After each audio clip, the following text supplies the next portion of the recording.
I believe in it. And if your heart is open and you want to see signs, you'll see them. If you're kind of closed off, then you don't see them. You have to believe in horoscopes, I think, a little bit before you can venture off to see a tarot reader or, to talk to a medium. Absolutely. So it all begins, with your birth sign and when you were born. And then if you want to get even more information, then you assimilate more information so that you know exactly what energy was present when you were born. And it goes from there. Hi, welcome to Girls Gone Gritty. We are back and we are in the saddle about to talk to you guys about horoscope and astrology. Are you a believer? Do you set your watch to things? Do you get up every day and read your horoscope and let it define you? We want to know. That's a great question. Always. Anytime back in the day when you would actually get the newspaper and you'd peel it open, you'd always go to that section and say, okay, what's my horoscope today? Because whatever it says, that's going to be how my day goes. And I always used to look at it, and it did. And sometimes it was really spot on. It's like the fortune in the Cracker Jack. Totally. It's like in the cereal box, you used to get a prize. How great was that? Cracker Jack box. That was great. Love Cracker Jacks. But it's true, at some point, you kind of just want a little glimpse or a little indication of what it could potentially look like. And then you look at your horoscope and then you're like, oh, wow, I'm going to have a great week, or I'm going to have a great day, or uh-oh. Or a great month, because some of the news, how about some of the magazines that do they do it like, okay, it's November, and you wait, and you're like, all right, it's going to be a month of Sagittarius, and it tells you pages and pages about yourself. And okay, whatever it says, you actually go, okay, I'm that. Oh, I definitely am that, and you kind of feel your trait and your characters, because that's so much of a horoscope. It depicts your specific character, and it's always so spot on. So, well, and it's so funny too, because you'll be doing something with someone and they'll look at you and go, oh my God, you're such a Pisces, or you're such a Virgo, or you're such a Sagittarius, like whoever you're around. And the person's like, oh my God, I am, you're so right. Or some people are horrified and they're like, what are you talking about? That's not me. Come on. That's not bossy or pushy. Or I say, oh yeah, to my niece, you're a Leo, just like Grandma. Oh my God. And my one cousin's wife. I'm like, you guys are Leos, and everyone goes, ooh, and they're totally Leos. Really are Leos. Leos are a lot. They're lions. They're fierce. They're strong. And people want to be around them, and they just have that kind of. They have manes and natural. Too. I have 2 Leos in the house. Oh, yeah. John and Kyle are both Leos. And whoa, if there's 2 people in my house that both go after it with each other, I'm like, okay, guys, settle down, take it down a notch. It's those 2. It's crazy. It's funny. We're a Virgo household, which is so weird. Pat and I are both Virgos. Abby's a Virgo. And then my other 2 daughters are Geminis, and they're twins that are interesting. Gemini. They have different faces. They both have different personalities. They always said that. Like growing up, my brother's a Gemini, and I remember reading it because I was so into horoscopes growing up. It's like the 2-headed monster. One day they're just people that would give their life for you, and you're just so nice to be around, and you just love it. And then the other side, you're like Lucifer and Chaba. Lucifer and Chase have the same birthday. I know. That's my brother, and Shane and I have the same birthday. Yes, my brother Shane has the same birthday as Farley. So it's magic everywhere. And, oh my gosh! And it's they're very descriptive. It's very. I mean, Shane and I could not be more polar opposites in so many ways. And he might be the first person that I ever met that has my exact same birthday. But we are very similar spirits in just kind of like liking everybody. Just really kind of just being easy personalities. If Shane and I had a similarity, what would you say? I would definitely say it's chill, very mellow, chill. But driven. Yeah. Like you're so driven, Farley. It's like, but you could also have a sign that has certain characteristics, but you don't get all of them. Like Shane, he's artistic, as we know. He's an artist. But he's mellow and he's giving, and people want to be with him. He's the most driven person on a wave that you've ever seen in your life. Right? When he's paddling out into a freaking session and somebody thinks that they are going to drop in on him, or I don't know. He's the most chill guy. Shane Dog. He's an artist.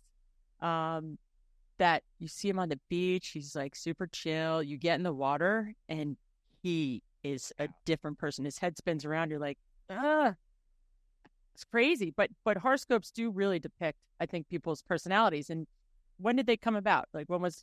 So in the first millennium BC, basically a division of the ecliptical became the zodiacal sign, and it was Mesopotamia, Babylonia. Basically, they're the ones that came up with dividing the sky into 12 sections and giving it a figure and a name and a meaning, which became our zodiac signs, which is pretty amazing. Yeah.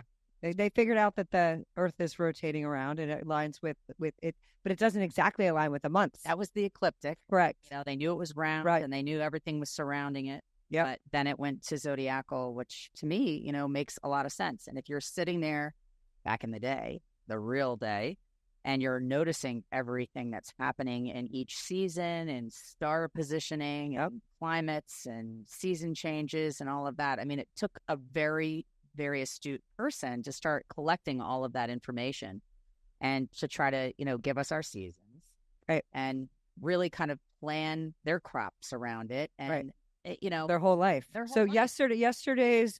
Yesterday's zodiac is today's social media. Jeez, I mean, yeah, shit, that's terrible. But it's true, because they would just sit outside and they'd notice that it's in a rotation and it comes back, and that's a big one. Let's name that guy the North Star. And right, I mean, it's pretty amazing because what comes around goes around. Yeah, and it's cyclical. So somebody they recognize, wow, there's 365 days here. But I think I read that Mercury only has 88 days in the year. So now, you know, you're talking about a lot of different rotating hemispheres and things that we don't know, but they were astute enough to put together like a theorem or a postulate on what it was. And here we are today, still kind of utilizing the stars to guide us. Yeah. And it gives you the characteristics, and it takes a sign, and it all depends on what your month, when you're born, the time you're born. The time you're born is very, very important. Very. I mean, even if you just know like your month and you're a Virgo, or, you know, you're a Capricorn, you're a Sag. Right. You know, that's the most basic. But if you wanted to take it to the next level and really, you know, try to look at exactly the moment that you came onto this planet and how the stars were aligned, and then they can base all kinds of predictions off of that information, then that's your birth sign. Yeah. And that's personality. So when are you born, Jen? Like March 3rd. What's your sign? My sign's a Pisces, and I am very Pisces. Oh. Everybody always says how much of a Pisces I truly am. Pisces, whimsical, but oversensitive. No. I mean, I don't know if I agree. I agree with the whimsical part. But I'm looking, you know, I took a very quick look at, I guess, what somebody would summarize each sign as. Darian, Scorpio, intense, but secretive. Yeah, but because I'm November 22nd. Well, you're on the cusp. I'm right on the cusp. So back in the day, yeah. So Sag is super energetic, spontaneous but flighty. Right, but spontaneous, loves to travel, because that's November 22nd through December 21st. Yeah, so loves to travel. So it's anytime. Where do you want to go? Okay, I'm coming. Aries, competitive but insecure. That's March 21st through April 19th. Taurus, loyal but stubborn. April 20th to May 20th. Gemini, versatile but impatient. May 21st to June 21st. Two-headed monster. Cancer, passionate but uncommunicative. June 22nd through July 22nd. Leo, confident but dominating. July 23rd through August 22nd. Virgo, perfectionist but also self-critical. August 23rd, September 23rd. Libra, empathetic but indecisive. September 22nd to October 23rd. And then Scorpio, intense but secretive. That's October 24th through November 21st. So if you're on the cusp of each of these, then, you know. You do get traits from both. You do get traits from both sides. And when I was little, I was kind of leaned more towards Scorpio. But then as I started getting older, I kind of went over the fence and became a lot Sagittarius, because it was that, hey, I want to do something right now. And yes, I'm very spontaneous and energetic, but have a big heart, they say, and you want to, you're like givers. I mean, you're not Virgos aren't supposed to marry each other. I know that. Well, there's a lot of things that that they say with the signs that you're supposed to do, and like the best suited for of your friendship, and the best suited for your soulmate and your business partner, and who you're going to get the most done with. I mean, it's really so funny how it's like a pseudoscience that like is rooted in science, and how much like people want to believe it, but then there's like my dad, he would be like, "Come on, really." That's like that sentence could be for anyone. I'm like, really? I don't think so. I think that like that says that's totally you. You'd be like, no, I'm not that way, and you're like, no, you really are. You are that way. No, but when you say about the time, so I have I love mediums, been going to them and believing them forever. So I had this medium in California, Lenny Applequist's, I think, ex-girlfriend, Aura was her name. And I'd ask her, I'm like, so what's my future? And she said, you'll be in TV, like you should be in the spotlight, and you're always going to be pushing yourself, and you're going to have 3 kids, and you're going to have a daughter, and, you know, would give you all this information. And then I call her one day, and I'm like, so I'm dating this guy, and she says, find out his birthday, but exactly the time that he was born, the day, and like, I'll get back to you. Like he didn't know this at the time. Meanwhile, I was on a bender in Nantucket, came back and broke up with him. But I said, here's all his information. Here's my information. And she's doing it. She's like, oh, you guys are fire and water, and it will never, ever work out. Like, ever. So when I got back from Nantucket, went to the Stoop in New York City and was like, so it's been great, but we got to break up. He's like, wow, you have a good weekend? I'm like, no, and I believed it because there were so many factors when she discussed it that I'm like, oh my gosh, that's a problem. That's a problem. Like that's been something that hasn't worked out. So, and it was weird, and I bought it, and here we go. One thing in this episode, we will just say this to, appeal to the masses, which is what we're trying to do in a lot of ways, even though we agree to disagree on some things and vice versa. I had a friend that pointed out to me that going and seeing a medium is a sin. And a lot of people do believe that chasing after false gods is a sin. And it's quoted in Matthew and Corinthians and Exodus that, you should not look to anyone other than God for information. Now, my retort to this person, because, I don't take every single word that comes out literally, but I do think that God gives people God-given talents. And if somebody's talented and is able to talk to dead people or see something happening in the future or, nail something that no one else really could nail, I think that they're utilizing the gifts that were given to them. But I'm not going to worship that person, and I'm going to pray to God about maybe whatever they've revealed, to just say, hey, I stumbled upon this, or this is information that was given to me, and I'm praying to you about it. So it's really your own interpretation, once again, on, do you think it's a sin? Is it sacrilegious? Do you think that there are people that are really connected? Right. There's so many people that are connected, but it all starts with basically your signs and when you're born, and it's the energy that's kind of set out there and the energy that you exude. I mean, I talk to mediums. I have 2 really good friends that are mediums. My one friend who's medium solves murder mysteries. She's amazing. That's amazing. And she is amazing. And we would love to get her on, by the way. You guys will absolutely. She was responsible, I want to say, for the Central Park killer.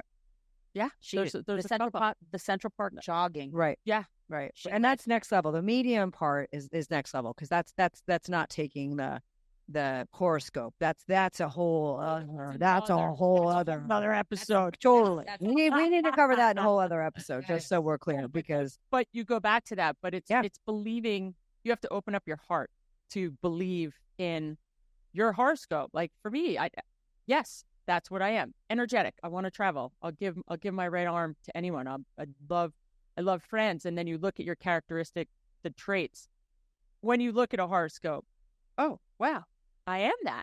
And it kind of, you morph into what you're supposed to be if you believe it. Well, and if you don't like exactly some of the, like the sensitive, like you're like, well, I'm not sensitive. Well, then maybe I am sensitive. Maybe it just causes you pause to question what it causes you pause to question what it is. But I also think it's interesting because Farley and I see a tarot card reader. She's amazing. Her name is Darian.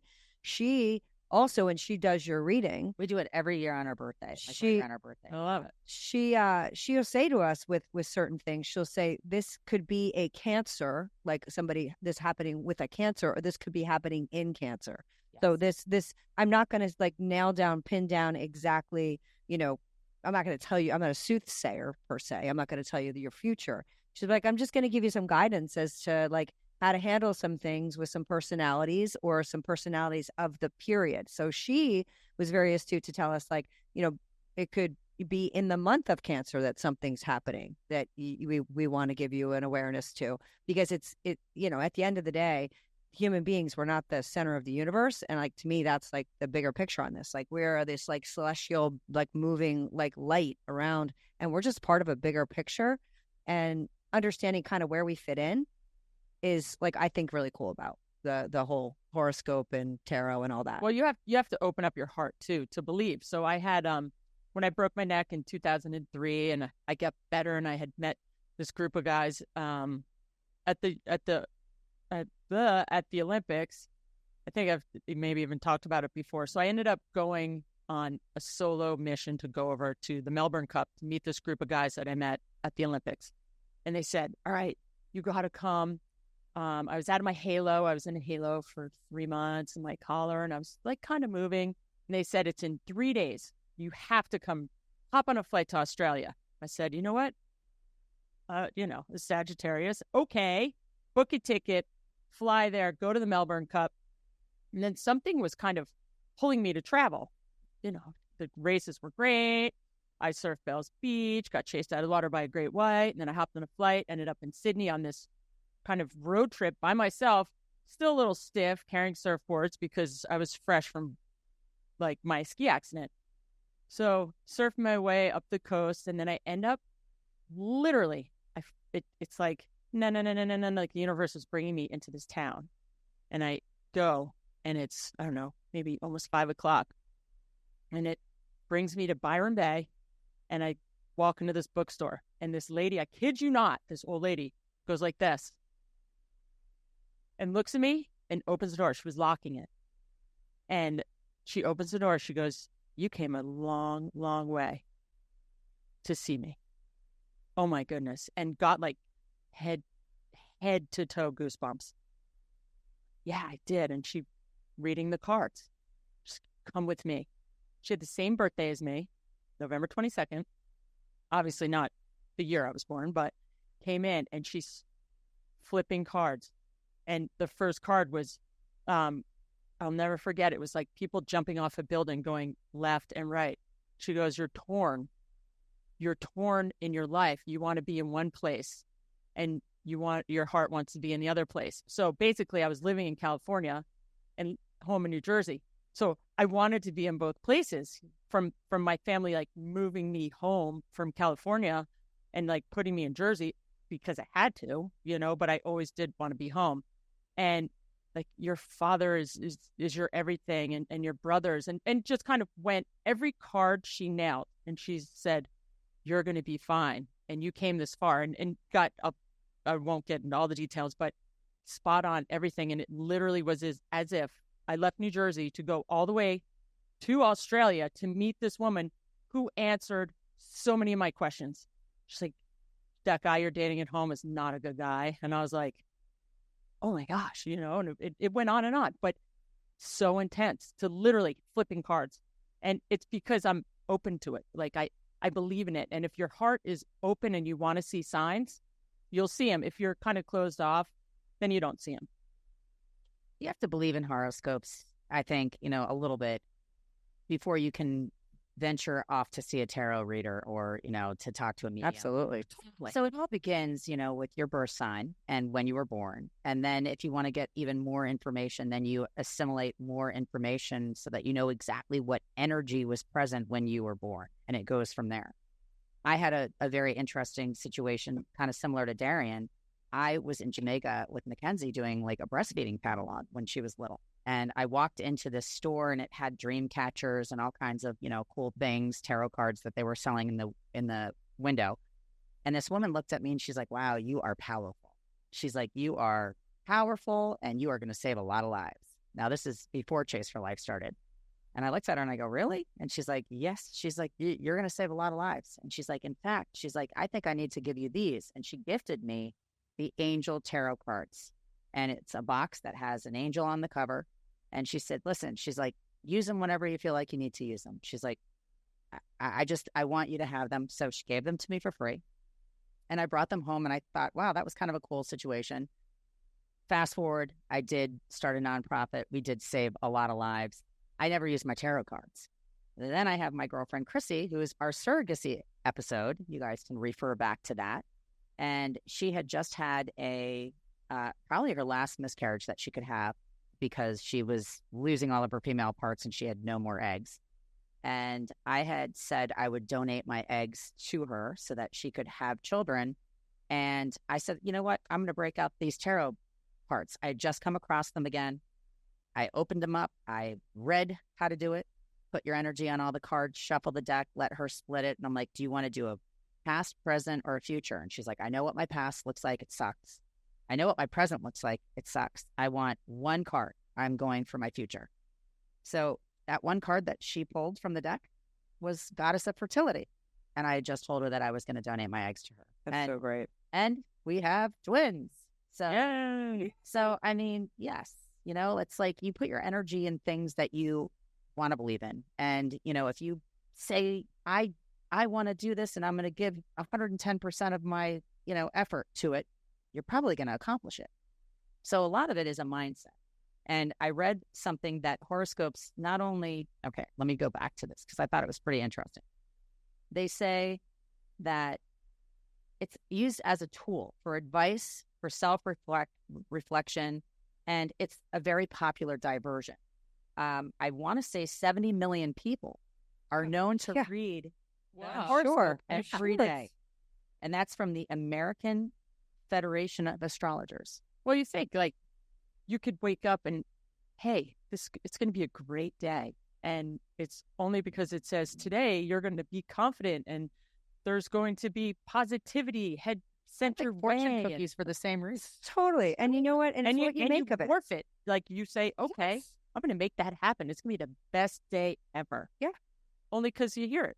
And you know what? It's a personal, I feel like it's a conversation that I don't have to validate it with anybody else. Nope. Like, it's a personal situation. If I want to go in and read and believe everything in a horoscope, just like any other, a lot of other things, like that's where I choose my mindset to be.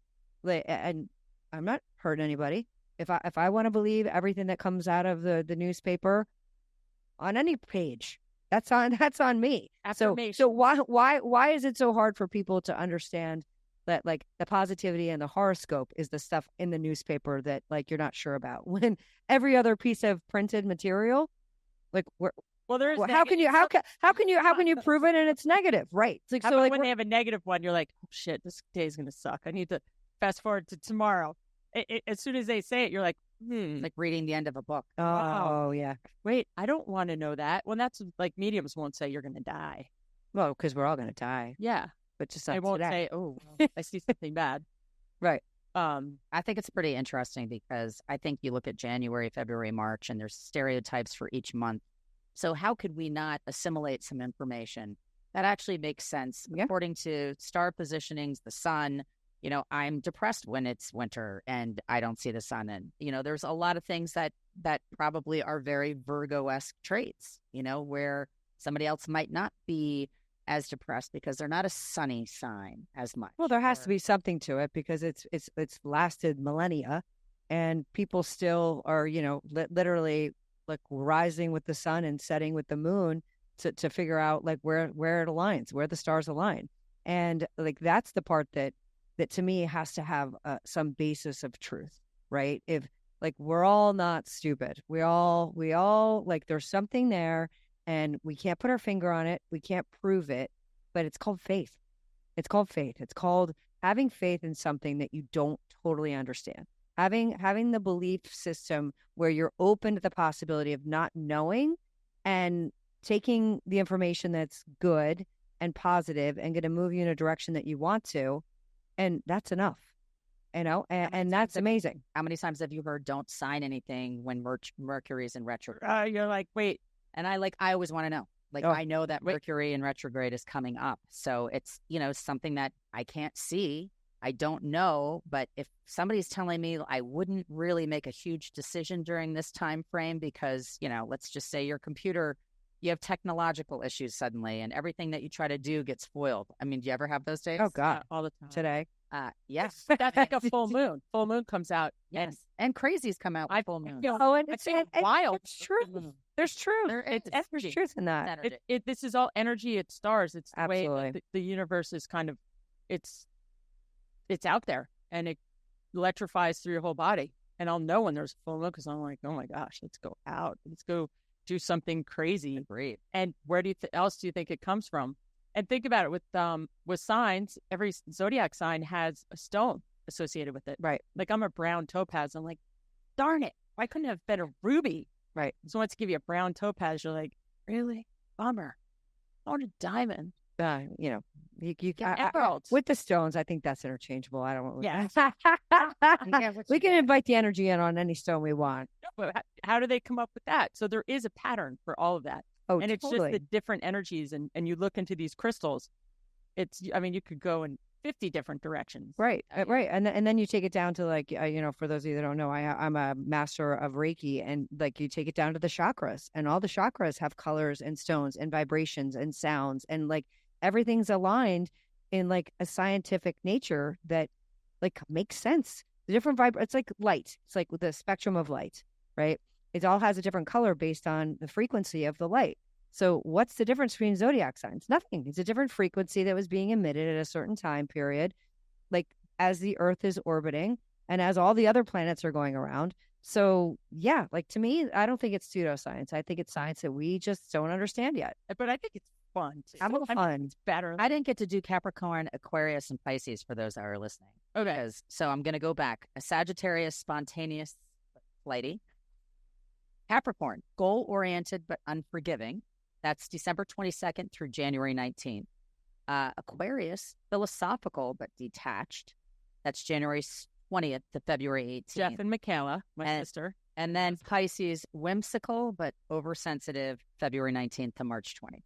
So there you have it. I mean, it's just a really quick little recap to a pro and a con of your sign. But what I did really like is it talks about your strengths, your weaknesses, opportunities for growth, best and worst time to make big life changes. It's a window to your past lives and your soul's entire journey. That's what horoscope reading is known for. Yeah, so I think everyone out there should go out, grab a newspaper, old school, flip to the horoscope section, or just go online and go horoscope astrology, and they'll give you 9 many million. websites. It will tell you the character of your sign, different traits, your positive and your negative traits, which is another thing. And it's just it's fun, it's light, and it's something to look forward to. So, and you can also go get a bazooka piece of bubble gum and get your fortune in that too. Yeah. I mean, anything that brings you a little bit of joy. And if you want to be really racy and edgy, you can figure out what your best sex is based on your sign, because they have that too. I found that. Allure magazine did that. So I'm sure go figure that out. Go have a happy day.